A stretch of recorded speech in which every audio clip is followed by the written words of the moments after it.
Listen now to the readings. First, from the book of the prophet Isaiah, hear this word from the 64th chapter. Oh, that you would tear open the heavens and come down, so that the mountains would quake at your presence, as when fire kindles brushwood, and the fire causes water to boil, to make your name known to your adversaries, so that the nations might tremble at your presence. When you did awesome deeds that we did not expect, you came down. The mountains quaked at your presence. From ages past, no one has heard, nor ear has perceived, no eye has seen any God besides you, who works for those who wait for him. Yet, O Lord, you are our Father. We are the clay. You are the potter. We are all the work of your hand. And then from the gospel, hear this word from John. That gospel writer writes this from the 6th verse of the 1st chapter. There was a man sent from God whose name was John. He came as a witness to testify to the light, so that all might believe through him. He himself was not the light, but came to testify to the light. The true light, which enlightens everyone, was coming into the world. This is the testimony given by John, when the Jews sent priests and Levites from Jerusalem to ask him, "Who are you?" He confessed, and did not deny it, but confessed, "I am not the Messiah." And they asked him, "What then? Are you Elijah?" He said, "I am not." "Are you the prophet?" He answered, "No." When they said to him, "Who are you?" Then they said to him, "Who are you? Let us have an answer for those who sent us. What do you say about yourself?"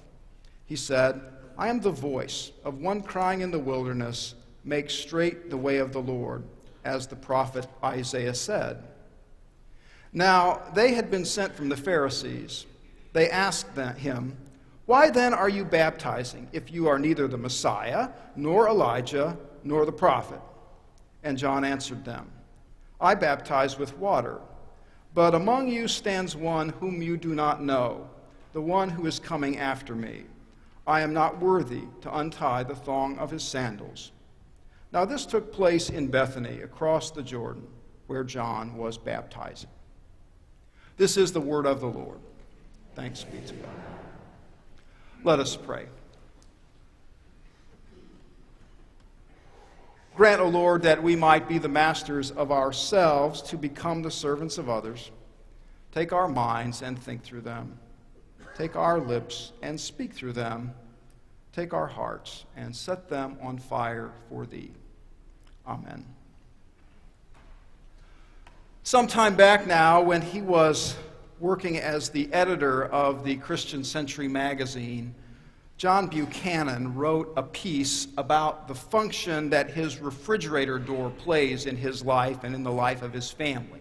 Like many of us, John Buchanan's refrigerator door does more than just keep the cold air inside the refrigerator. Is your refrigerator door a multi-purpose door? Ours is at home. John says his basically is the family bulletin board and photo album. It has become, over the years, completely covered. Old art projects from when his kids were in grade school, pictures of the family dog, vacations, and all the rest. John said in his little article that his refrigerator door is a crowded place, but there's one thing on it that is his favorite thing. It was given to him some years ago in his Christmas stocking by his older daughter, a magnet. And it's not just any magnet. He said it's a black magnet with bold white letters forming a quotation.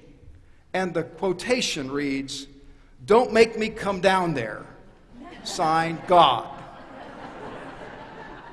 When she gave him the magnet, he said, she reminded him how often he said that very thing to her when she was growing up. He might be upstairs in his study and she and her younger sister playing downstairs start squabbling or some kind of mischief, something suspicious. And as the noise would drift upstairs, he would say his line, "Don't make me come down there."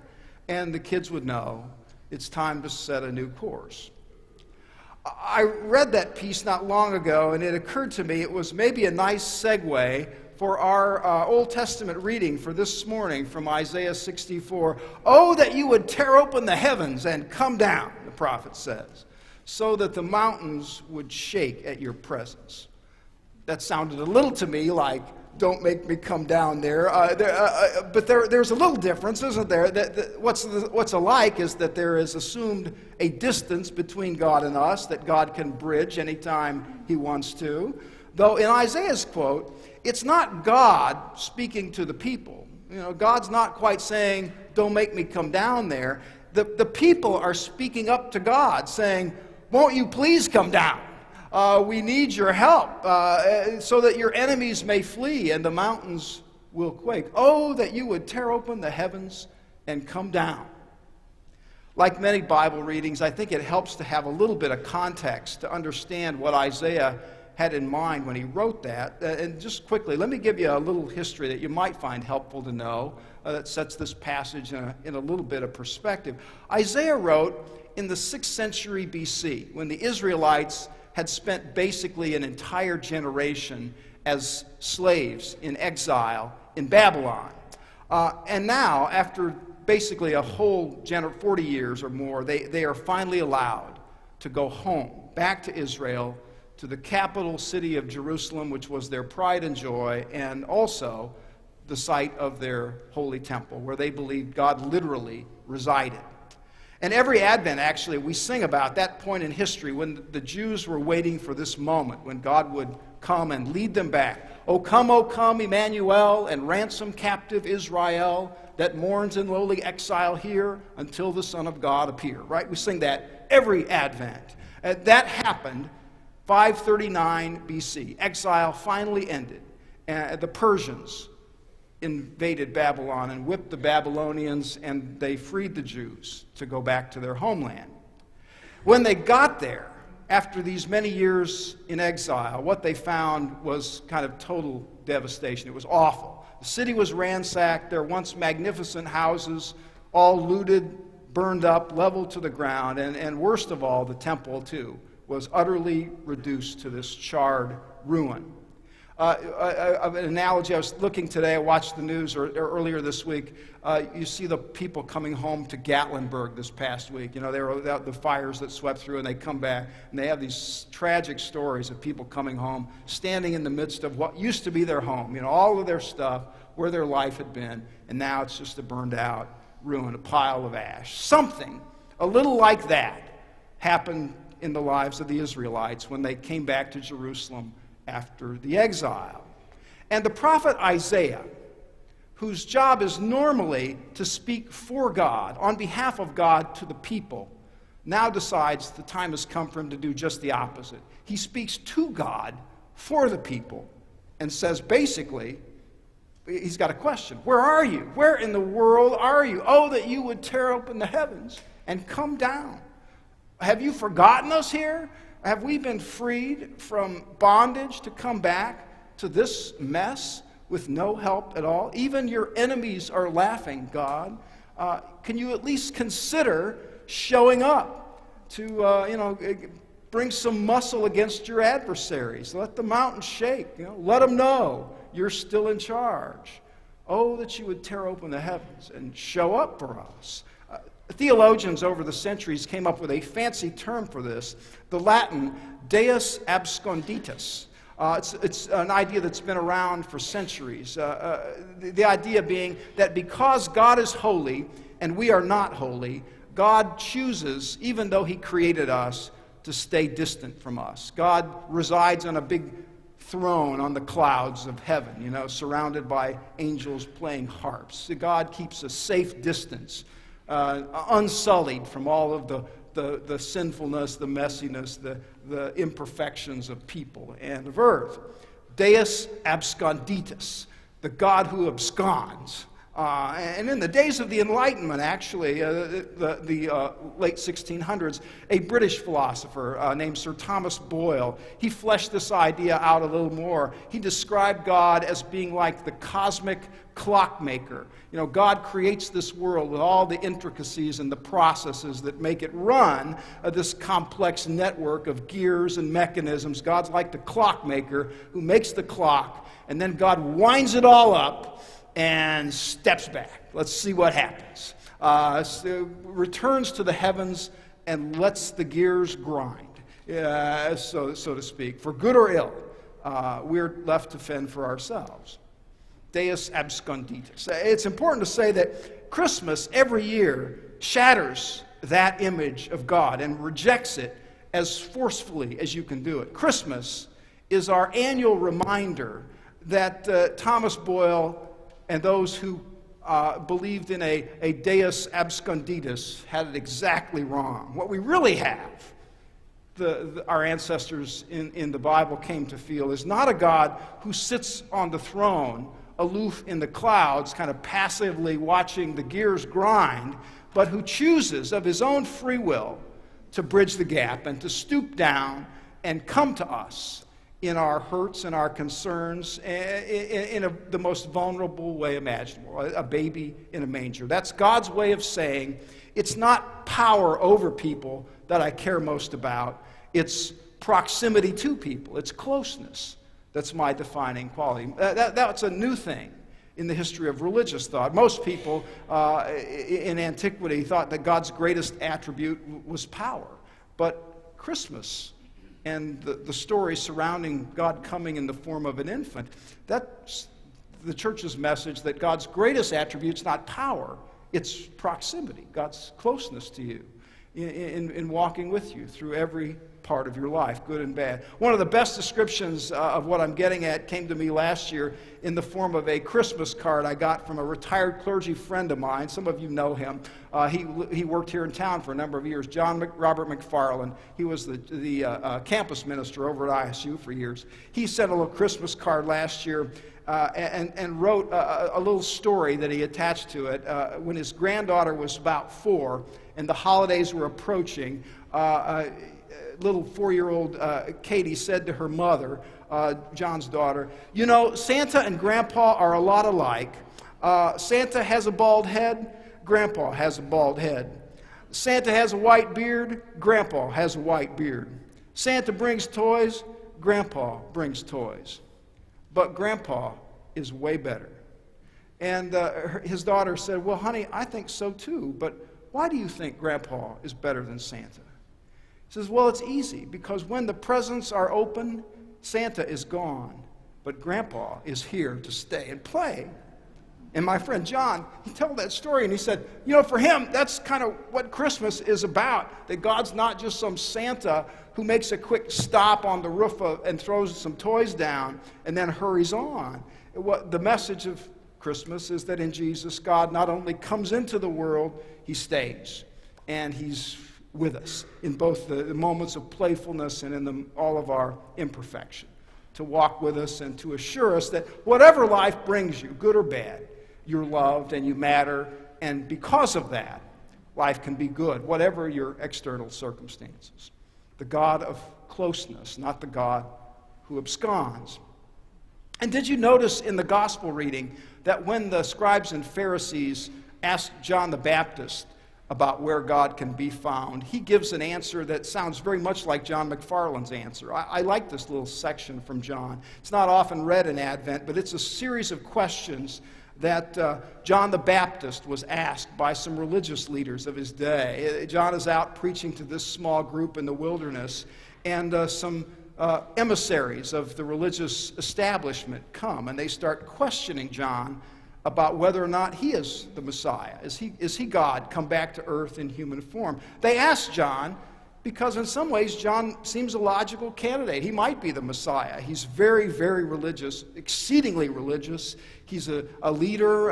He's forceful. He's got a growing following. And so in our reading, the authorities, they send an emissary out to say, basically, are you God? Who are you? And John, evidently, he kind of knows they're coming, and then he knows what they're going to ask. He just says, I'm not God. I'm not the Messiah. And then the priests and the Levites say, well, are you Elijah then? Elijah had been prophesied. It was thought that Elijah had to return first before the Messiah could come and the kingdom would be reestablished. Are you Elijah? He says, no, I'm not Elijah. Well, then, are you the prophet? And the prophet was one of the titles that they gave to Moses in that day. And Moses was this other spiritual celebrity whose expected return was supposed to happen before the kingdom is reestablished. John says, no, I'm not the prophet. And they say, well, who are you then? Define yourself. And John just says, I'm just a guy crying in the wilderness. Prepare the way of the Lord. And you can tell the delegation's a little irritated. They say, look, we were sent here by the Pharisees, give us a straight answer, trying to either scare him or impress him. And they say, if you're not the Messiah or Elijah or the prophet, why are you baptizing? And John answers. He says, well, I'm just baptizing with water. But among you stands one whom you do not know, the thongs of whose sandals I am not worthy to untie. Which I think is kind of a wonderful answer. The authorities think it has to be John.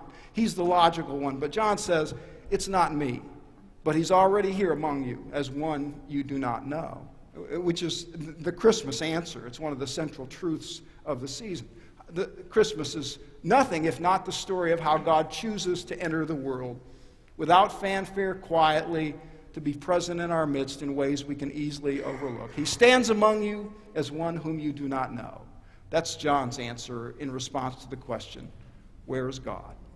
In other words, God is beside you, hidden from view sometimes, and as we worry, as we wonder what the future holds, as we, as suffering happens, as all the difficulties of life, right there among us, as one whom we often unrecognize. Every year, Christmas reminds us of that. It's one of the great gifts of the season. This past week, I saw an article in the New York Times which caught my attention. I'm a sucker for a good dog story. Many of you know that. And there was a dog story that ran in the Thursday New York Times entitled, "The Three-Legged Dog Who Carried Me." It was written by a woman named Lori Lambeth, who teaches medical humanities and ethics at the University of Houston. Lori Lambeth also deals with multiple sclerosis. It's sometimes quite debilitating for her, often leaves her walking with a cane, sometimes in a wheelchair. For years, Lori received the help of a faithful service dog, an Australian shepherd named Patu. Patu's main job was to help pull her upstairs. If she fell, Patu would come alongside. She could lean on him to get her back on her feet. He would fetch things for her that she couldn't get. Lori and Patu, for years, were a team. Let's show Lori and Patu. Here's the picture from this Thursday's New York Times. One thing you may notice about that picture is that over time, Patu had some health troubles of his own. He had canine osteocarcinoma, lost his front leg, so he had to have a little sling there to get around. And he died this past week. And this was Lori's little tribute, little obituary for him in the New York Times. After his years of struggle, you see he's still quite vibrant and bright-eyed after a surgery that took his leg off. This is what struck me when it's kind of a sweet story, just that she would write this tribute about how much service and care and love that he had brought. But here's the thing. In the tribute, she said, what made the most difference was not just his strength of fetching me things and helping me get up. It was his vulnerability that I started to appreciate more and more as the time went on. He said, we were partners in vulnerability. Patu on his 3 legs and me on my 3 legs, walking with my cane. Whatever else came my way, with Patu beside me, I knew I was accompanied by somebody who knew the hurt of limitations and who, in demonstrating his own courage, called to my courage to rise above them. And I thought about that. It's kind of a nice image about the incarnation. God choosing to come and kind of, at times even limp along beside us, being vulnerable to us when we need the help. And it strikes me that really the center of our faith holds to that really kind of amazing premise that God would choose to do that on our behalf and kind of throw himself lovingly into our circumstances, not in a form that banishes suffering, but that shares it with us and helps us overcome it. One of my favorite writers is Annie Dillard, a spiritual writer of great depth, and she has a little quote where she once said, "On days when life is treating me rough, I cling with all my might to the incarnation." And I like that. When days is treating it, what matters most is not so much the external circumstance, but the reality that we are accompanied by one who walks beside us and knows the hurt of limitations, but still bears us up and calls to our courage. "Oh, that you would tear open the heavens and come down," Isaiah said. And we're just 2 weeks away from that now. The time has come for us to cling to the incarnation, to a God who loves us enough to be vulnerable and sometimes even limp alongside. And that gift is fast approaching, and for it we give thanks. And for it now we lift up our eyes in hope. Amen.